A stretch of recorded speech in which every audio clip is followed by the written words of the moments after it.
আসসালামু আলাইকুম। আমন্ত্রণ জানাচ্ছি জাগো টিভিতে। আপনাদের সাথে আছি আমি মমতাজ শাহিন রুম্পা। শুরুতেই জানিয়ে দিব আপডেটগুলো। তেহরানের মাস্টার স্ট্রোকে ইরানের হাতেই এখন আগুনের বোতাম। ইসরায়েলের কান্না এবং কূটনৈতিক অস্থিরতা তুঙ্গে। নেতানিয়াহুর সমর্থনে নেই আইডিএফ, সেনাপ্রধানকে বরখাস্তের হুঁশিয়ারি নেতানিয়াহুর। ইসরায়েলের বেন গুরিয়ন বিমানবন্দরে হাইপারসনিক ক্ষেপণাস্ত্র হামলা। রাশিয়ার সঙ্গে জার্মানির যুদ্ধ উত্তেজনা, পোল্যান্ডে যুদ্ধ বিমান মোতায়েন।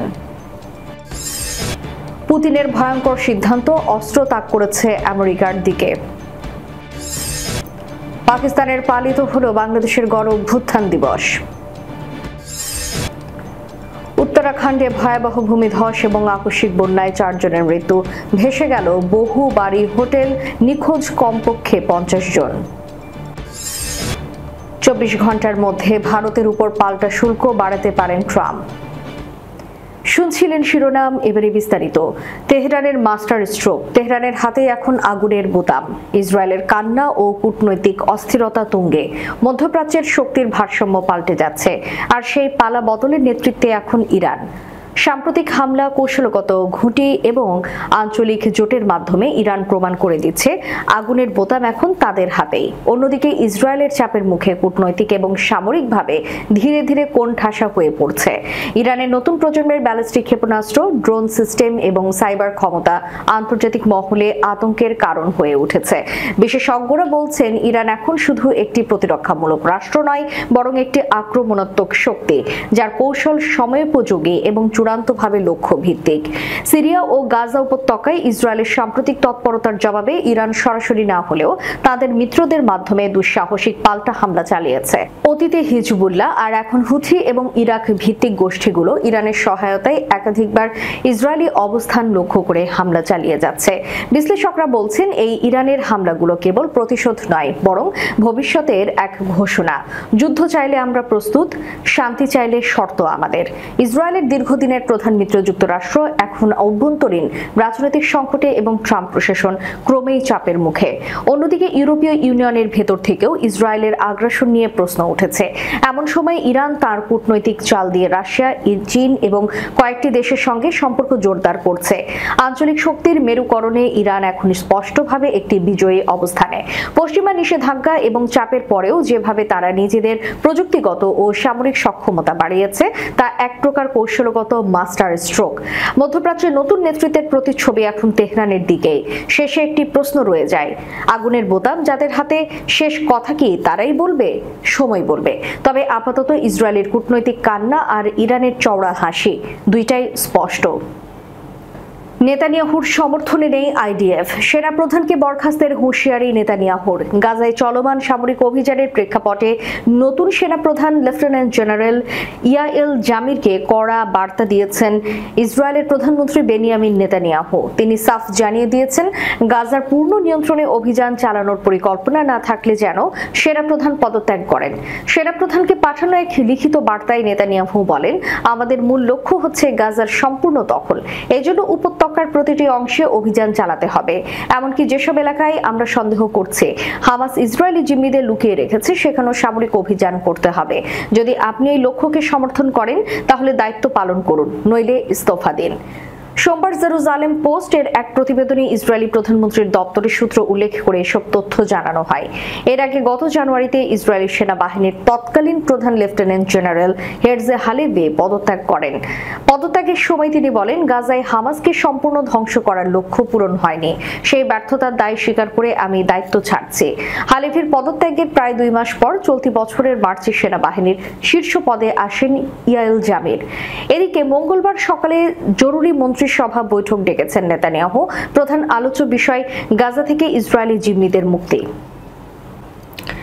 ইসরায়েলের বেন গুরিয়ন আন্তর্জাতিক বিমানবন্দরে ক্ষেপণাস্ত্র হামলা চালিয়েছে ইয়েমেনের সশস্ত্র হুথি বাহিনী। হামলায় একাধিক প্যালেস্টাইন-2 হাইপারসনিক ব্যালিস্টিক ক্ষেপণাস্ত্র ব্যবহার করা হয়েছে এবং সেগুলো সফলভাবে টার্গেটে আঘাত এনেছে বলে জানিয়েছে গোষ্ঠীটির মুখপাত্র ব্রিগেডিয়ার জেনারেল ইয়াহিয়া সারি। ইয়েমেনের আল মাসিরা টেলিভিশনের খবরে বলা হয়, জেনারেল ইয়াহিয়া সারি জানান, মঙ্গলবার 5 আগস্ট তাদের ক্ষেপণাস্ত্র ইউনিট দখলকৃত ইয়াফার লড এলাকায় অবস্থিত বেন গুরিয়ন বিমানবন্দর বিমানবন্দরে হামলা চালায়। তিনি জানান, ক্ষেপণাস্ত্রগুলো সফলভাবে টার্গেটে আঘাত এনেছে। এতে বিমানবন্দরে বিমান চলাচল বন্ধ হয়ে যায় এবং ব্যাপক আতঙ্ক ছড়িয়ে পড়ে। ক্ষেপণাস্ত্রগুলো আঘাতের পর হাজার হাজার ইসরায়েলি ভয়ে আশ্রয় কেন্দ্রে পালিয়ে যায়। তিনি আরো বলেন, এই অভিযান পরিচালিত হয়েছে নিপীড়িত ফিলিস্তিনি জনগণের প্রতি সংহতি জানাতে, গাজা অবরোধের প্রতিবাদে এবং আল আকসা মসজিদে ইসরায়েলি আগ্রাসনের প্রতিশোধ হিসেবে। তিনি হুঁশিয়ারি দিয়ে বলেন, গাজায় ইসরায়েলের আগ্রাসন এবং অবরোধ বন্ধ না হওয়া পর্যন্ত ইয়েমেনের সামরিক অভিযান অব্যাহত থাকবে।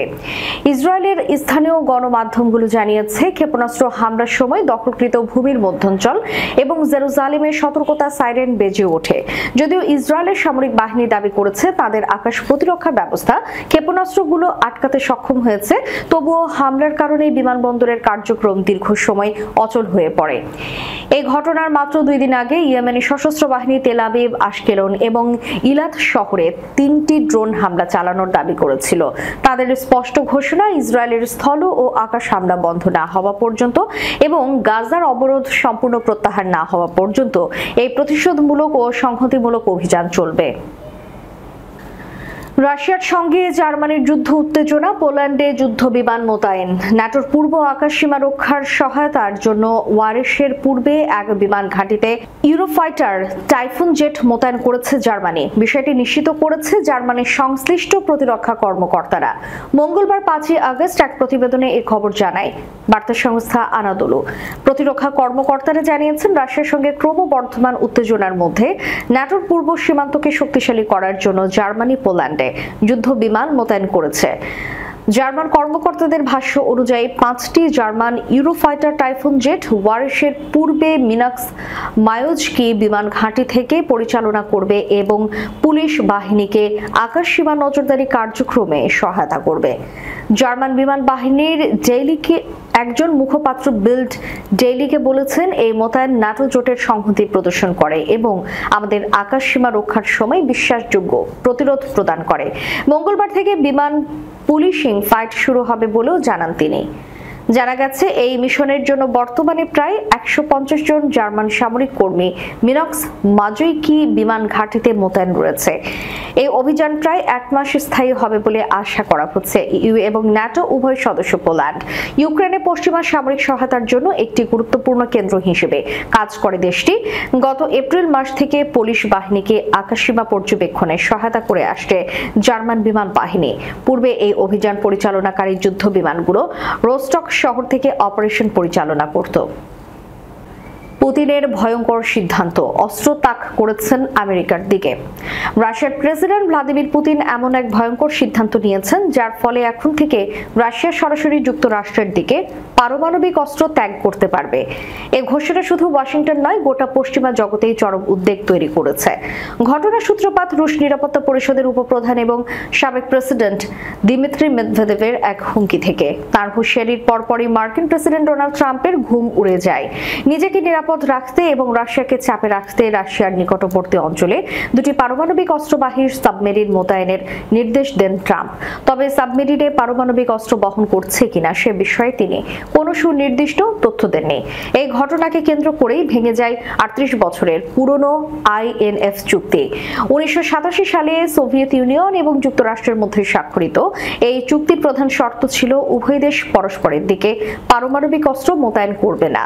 রাশিয়ার পররাষ্ট্র মন্ত্রণালয় আনুষ্ঠানিকভাবে জানায়, সোভিয়েত আমলে যে পরিস্থিতিতে রাশিয়া এই চুক্তি স্বাক্ষর করেছিল বর্তমান প্রেক্ষাপট তা নয়। এখন ন্যাটো জোটভুক্ত দেশগুলো রাশিয়ার ভৌগোলিক নিরাপত্তা এবং অখণ্ডতার হুমকি হয়ে দাঁড়িয়েছে। তাই রাশিয়া এই চুক্তি থেকে নিজেকে প্রত্যাহারের সিদ্ধান্ত নিয়েছে। এই পদক্ষেপ নিয়ে প্রকাশ্যে তীব্র প্রতিক্রিয়া না জানালেও ক্রেমলিন মুখপাত্র দিমিত্রি পেসকভ সতর্ক করেছেন, পারমাণবিক অস্ত্র সংক্রান্ত যে কোনো বক্তব্য অত্যন্ত স্পর্শকাতর এবং এটি নিয়ে অপ্রয়োজনীয় আলোচনা উত্তেজনা বাড়াবে। রাশিয়ার সাবেক প্রেসিডেন্ট মেদভেদেভ এর আগে ট্রাম্পকে আলটিমেটাম গেম খেলার অভিযোগে অভিযুক্ত করেছিলেন। তিনি বলেছিলেন, প্রতিটি নতুন আলটিমেটাম যুদ্ধের দিকে এক ধাপ এগিয়ে যাওয়ার নামান্তর। মেদভেদেভের মন্তব্যের পাল্টা জবাব হিসেবেই ট্রাম্প রাশিয়ার কাছাকাছি পারমাণবিক সাবমেরিন মোতায়েনের ঘোষণা দেন। এই উত্তেজনার মধ্যে ইউক্রেন যুদ্ধ নিয়ে আলোচনার জন্য শিগগিরই মস্কো সফরে যাচ্ছেন ট্রাম্পের বিশেষ দূত স্টিভ উইটকফ। আগেও তিনি রুশ প্রেসিডেন্ট পুতিনের সঙ্গে একাধিকবার বৈঠক করেছেন, তবে যুদ্ধবিরতির ক্ষেত্রে দৃশ্যমান কোনো অগ্রগতি হয়নি। পাকিস্তানের ইসলামাবাদে বাংলাদেশ হাইকমিশনে যথাযোগ্য মর্যাদায় পালিত হলো জুলাই গণ অভ্যুত্থান দিবস। দিবসটি উপলক্ষে বাংলাদেশের হাইকমিশনার মোহাম্মদ ইকবাল হোসেন খান জাতীয় পতাকা উত্তোলন করেন। মঙ্গলবার ঢাকায় প্রাপ্ত এক সংবাদ বিজ্ঞপ্তিতে একথা জানানো হয়েছে। এতে আরও জানানো হয়, হাইকমিশনার রাষ্ট্রের সকল প্রতিষ্ঠানকে বৈষম্য মুক্ত করে গড়ে তোলার ক্ষেত্রে সকলকে একযোগে কাজ করার আহ্বান জানান। তিনি গণতন্ত্রকে প্রাতিষ্ঠানিকভাবে সুসংহত করার বিষয়ে গুরুত্ব আরোপ করেন। অনুষ্ঠান শুরু হয় পবিত্র কোরআন তেলাওয়াতের মাধ্যমে। এ সময় জুলাই গণ অভ্যুত্থানে শহীদদের স্মরণে 1 মিনিট নিরাপত্তা পালন এবং রাষ্ট্রপতি ও প্রধান উপদেষ্টার বাণী পাঠ করা হয়। এরপর জুলাই গণ অভ্যুত্থানের উপর নির্মিত প্রামাণ্যচিত্র প্রদর্শন করা হয়। এ সময় মিশনের কর্মকর্তা ও প্রবাসী বাংলাদেশিরা আলোচনায় অংশ নেন এবং জুলাই পুনর্জাগরণে ছাত্র জনতার সাহসী ভূমিকার স্মৃতিচারণ করেন। আলোচনা শেষে গণ অভ্যুত্থানে শহীদ ছাত্র জনতার আত্মার মাগফিরাত এবং দেশের শান্তি ও সমৃদ্ধি কামনা করে বিশেষ দোয়া ও মোনাজাত করা হয়। অনুষ্ঠানে প্রবাসী বাংলাদেশি সহ হাই কমিশনের কর্মকর্তা, কর্মচারী এবং তাদের পরিবারের সদস্যরা অংশগ্রহণ করেন। উত্তরাখণ্ডের একটি গ্রামে ভয়াবহ প্রাকৃতিক দুর্যোগের ফলে হওয়া ভূমিধস এবং আকস্মিক বন্যায় কমপক্ষে 4 জনের মৃত্যু হয়েছে। এই ঘটনায় অন্তত 50 জন নিখোঁজ হয়েছেন বলে আশঙ্কা করছে কর্তৃপক্ষ। মঙ্গলবার ক্ষীরগঙ্গা নদীর জলাধার এলাকায় ক্লাউড বাস্ট এবং মেঘ ভাঙন দেখা যায়। ক্লাউড বাস্ট বা মেঘ ভাঙনের ফলে একটানা প্রচুর বৃষ্টিপাত হয় এবং সাথে বজ্রপাত দেখা দেয়। পাশাপাশি বন্যা ও ভূমিধসও হতে পারে। সোশ্যাল মিডিয়ার পোস্ট করা ভিডিওতে দেখা গেছে উত্তর কাশীর ধরলি গ্রামের দিকে পাহাড় থেকে তীব্র জলের স্রোত বয়ে আসছে এবং চারপাশের বাড়িঘর ভাসিয়ে নিয়ে যাচ্ছে। ভিডিওতে আতঙ্কিত মানুষের চিৎকারও ভেসে আসছে।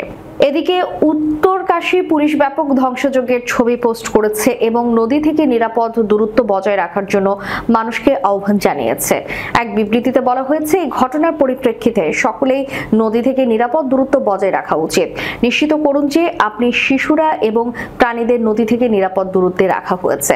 উত্তরাখণ্ডের মুখ্যমন্ত্রী পুষ্কর সিং ধামি এক্সে বলেছেন, ত্রাণ দল উদ্ধার কাজে নিয়োজিত রয়েছে। প্রধানমন্ত্রী নরেন্দ্র মোদী এবং কেন্দ্রীয় স্বরাষ্ট্রমন্ত্রী অমিত শাহ পরিস্থিতি পর্যালোচনা করার জন্য মুখ্যমন্ত্রী ধামির সাথে কথা বলেছেন।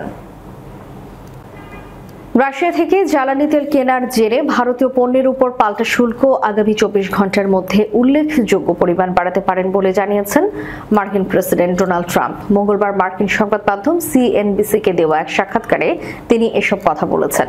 ট্রাম্প বলেন, ভারত ভালো বাণিজ্যিক অংশীদার নয়, কারণ তারা আমাদের সঙ্গে অনেক ব্যবসা করে, কিন্তু আমরা তাদের সঙ্গে কোনো ব্যবসা করি না। তাই আমরা 25% শুল্ক নির্ধারণ করি। তবে আমি মনে করি আগামী 24 ঘন্টায় আমি তা উল্লেখযোগ্য পরিমাণ বৃদ্ধি করতে যাচ্ছে, কারণ তারা রাশিয়ার তেল কিনছে। এমন সময় ট্রাম্প এই হুমকি দিলেন যখন 7 আগস্ট থেকে বিভিন্ন দেশের উপর যুক্তরাষ্ট্রের পাল্টা শুল্ক কার্যক্রম হতে যাচ্ছে। এর আগে গতকাল সোমবার নিজের মালিকানাধীন সামাজিক যোগাযোগ মাধ্যম ট্রুথ সোশ্যালে এক পোস্টে তিনি বলেছিলেন, রাশিয়ার তেল কেনার দায়ে তিনি ভারতের পণ্যের উপর শুল্কের পরিমাণ বৃদ্ধি করবেন। যুক্তরাষ্ট্রকে এই শুল্ক পরিশোধ করবে ভারত। গত 31 জুলাই এক নির্বাহী আদেশ জারি করেন ট্রাম্প। তাতে বিভিন্ন দেশের উপর পাল্টা শুল্কের পরিমাণ উল্লেখ করা হয়েছে। তাদের আদেশ অনুযায়ী ভারতীয় পণ্যের উপর 25% পাল্টা শুল্ক আরোপ করেন ট্রাম্প। আগামী 7 আগস্ট থেকে পাল্টা শুল্ক কার্যকর হওয়ার কথা রয়েছে। রাশিয়া ইউক্রেন যুদ্ধ শুরুর পর রাশিয়া থেকে বিপুল পরিমাণ জ্বালানি তেল কিনছে ভারত, তবে এই নিয়ে ওয়াশিংটনের আপত্তি রয়েছে। সূত্রের বরাতে ব্লুমবার্গ জানিয়েছে, যুক্তরাষ্ট্রের চারপাশের মুখেও ভারতীয় তেল শোধনাগারগুলোকে রাশিয়ার তেল কেনা বন্ধের নির্দেশনা দেয়নি নয়াদিল্লি সরকার। শেষ করার পূর্বে সংবাদ শিরোনামগুলো জানিয়ে দিব আরও একবার। তেহরানের মাস্টার স্ট্রোকে ইরানের হাতেই এখন আগুনের বোতাম। ইসরায়েলের কান্না এবং কূটনৈতিক অস্থিরতা তুঙ্গে। নেতানিয়াহুর সমর্থনে নেই আইডিএফ, সেনাপ্রধানকে বরখাস্তের হুঁশিয়ারি নেতানিয়াহুর। ইসরায়েলের বেন গুরিয়ন বিমানবন্দরে হাইপারসনিক ক্ষেপণাস্ত্র হামলা। রাশিয়ার সঙ্গে জার্মানির যুদ্ধ উত্তেজনা, পোল্যান্ডে যুদ্ধ বিমান মোতায়েন। পুতিনের ভয়ঙ্কর সিদ্ধান্ত, অস্ত্র তাক করেছে আমেরিকার দিকে। পাকিস্তানের পালিত হলো বাংলাদেশের গণ অভ্যুত্থান দিবস। উত্তরাখণ্ডে ভয়াবহ ভূমিধস এবং আকস্মিক বন্যায় 4 জনের মৃত্যু, ভেসে গেল বহু বাড়ি, হোটেল, নিখোঁজ কমপক্ষে 50 জন। 24 ঘন্টার মধ্যে ভারতের উপর পাল্টা শুল্ক বাড়াতে পারেন ট্রাম্প। এতক্ষণ আমাদের সাথে থাকার জন্য ধন্যবাদ। আল্লাহ হাফেজ।